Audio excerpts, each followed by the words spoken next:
The following program is the work of broadcast students from the British Columbia Institute of Technology. BCIT Magazine features news stories from around the Lower Mainland over the past week. Responsibility for the content of the show rests completely with the students and their BCIT instructors.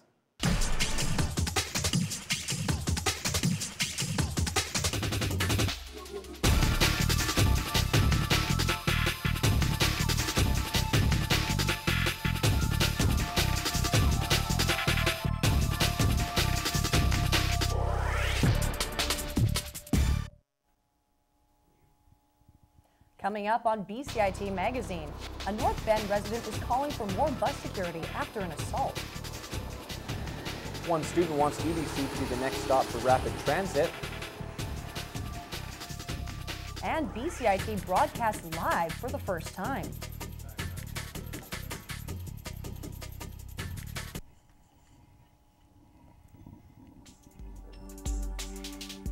Hello and welcome to BCIT Magazine. I'm Peter Verge. And I'm Allison Riley. Many people take public transit, but one frequent bus user is questioning safety after a brutal assault. Tessa Humphreys reports. My pillow and could see the bus just right here. North Vancouver resident Stephen Andrews never expected to get off a bus looking like this. However, early Sunday morning, October 17th, Andrews was assaulted by 4 men on the number 228 bus to Lynn Valley, sustaining serious injuries. Was basically pinned to the back of the bus in the seat, and then was just kind of covering up because there were 4 guys just going psh, psh, psh, kicking and all kinds. North Vancouver RCMP confirmed the incident did happen. 1 man was arrested with charges pending. But for Andrews, he wonders if anything can be done to improve the security on public transit. Like, there were no cameras on the bus, which, I mean, wouldn't stop anything at the time, but at least in, future identification and, investigating cases, I think that would be a big step in helping to identify. And others agree. Definitely need more security at nights. You don't feel safe, I guess, I don't know. But like with the cameras and everything on the bus and everything, that's not really going to help. I'm not really have very much confidence in my safety riding transit.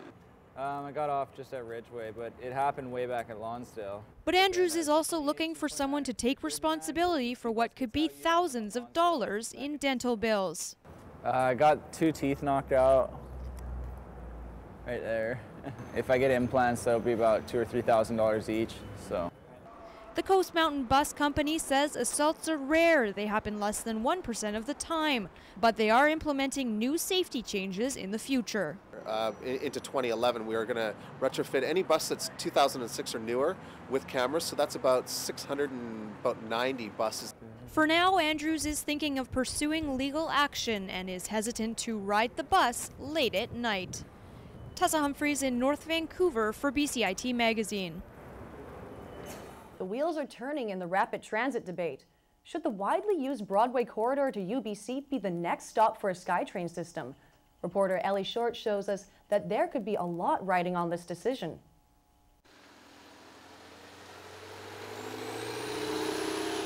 The UBC bus loop is never empty. Each day, thousands of students and staff commute to and from the campus on packed buses and have to wait in long lines. But for Bijan Ahmadian, this needs to change. Every morning, 4,000 commuters are left behind along the Broadway corridor in the morning peak hours alone. The UBC Alma Mater Society feels that a rapid transit system is necessary to fix this problem. But after a decision made by Metro Vancouver to install the Surrey-based Evergreen line, it seems UBC has been bumped to the bottom of the list. Both TransLink and Metro Vancouver refused interviews with us today, but Johnny Carline, the chief administrator of Metro Vancouver, has said in the past that he feels Surrey will bear the biggest brunt of regional growth in the next 30 years. But to Bijan, this is simply politics that sees Metro Vancouver jumping the gun on an unfinished TransLink study. I think Metro Vancouver staff are just playing politics, stepping outside of their jurisdiction and pushing back the UBC line in a way that doesn't fit with the sustainability targets that the provincial government has set for this province. However, not all Beeline riders agree with Bijan. While some would love a rapid transit system, others think Surrey should be a priority. Pretty good service out here already, and I think it should go out to Surrey. I'm originally from Surrey, and it's been a long time since any transit's been out there that's been improved, right? Yeah, SkyTrain would be great. If you have to compare the two, then I think you should look at the need of the population sizes of students who are coming to UBC compared to those who are going to Surrey. And whether you think that a rapid transit system to UBC is a priority or not, it seems that there are still some students left out in the cold. Ellie Short in Vancouver for BCIT Magazine. An Aboriginal Healing Circle on the BCIT campus created the opportunity for our TV students to live stream an event for the first time. Reporter Jen Zielinski was there for this groundbreaking event.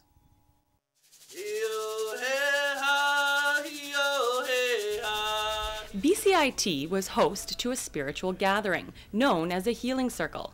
This marked the first time the school was able to broadcast an event live from the Burnaby campus. This is a joint venture between BCIT Television and the Aboriginal Services Center. The Aboriginal Services Center allowed us, they actually brought Uncle in, and he's going to be doing a healing circle. And the broadcast actually made that space possible, so it's a really unique event. We are actually broadcasting from television, which is the first time it's ever been done. What we're doing is we're actually utilizing the studio, utilizing the cameras, and we're digitizing that signal and sending it out over the web. So it's the first time we're actually doing a live broadcast. I love the media platform, so I'm interested in like a live web stream.